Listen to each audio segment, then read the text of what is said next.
আজ সকালে ঘুম থেকে উঠে প্রথমে একটু পড়তে বসেছিলাম, তারপরে মুখ ফুক ধুয়ে চলে গেলাম রান্নাঘরে। আজ আমি আমার একটা ফ্রেন্ডকে লাঞ্চ করার জন্য ইনভাইট করেছিলাম, তো ওরই আসার কথা ছিল। আর আমি চেয়েছিলাম নিজের হাতে রান্না করে ওকে খাওয়াতে। সব কিছু করে আমি ফার্স্টে রেডি করে নিয়েছিলাম, আর আমার বিকেলে আজ একটা মেকআপের কাজ ছিল, সেগুলোর জন্য জিনিসপত্র গুছিয়ে নিলাম। আর তারপরে আমার এই ভাইয়ের সাথে একটু খেলা করতে গিয়েছিলাম। আর দেখো কি সুন্দর করে মন দিয়ে আমার কথা শুনছে। ও হচ্ছে আমার কাকার ছেলে। আমাদের এখানে সবাই ওকে খুব ভালোবাসে, আর আমিও খুব ভালোবাসি ওকে। তারপরে ওর সাথে একটু খেলা করে বাড়িতে এসে সব কিছু রেডি করছিলাম। ও কি বানাচ্ছি সেটাই তো বলতে ভুলে গেছি, আজ আমি বিরিয়ানি বানিয়েছিলাম ফার্স্ট টাইম। আমি তো একটু নার্ভাস লাগছিল যে কেমন কি হবে।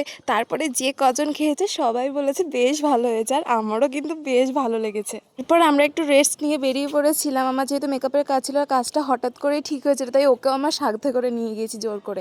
যাকে আমি সাজাতে গেছি সে কিন্তু আমারই ফ্রেন্ড, আমরা একসাথে স্কুলে পড়তাম।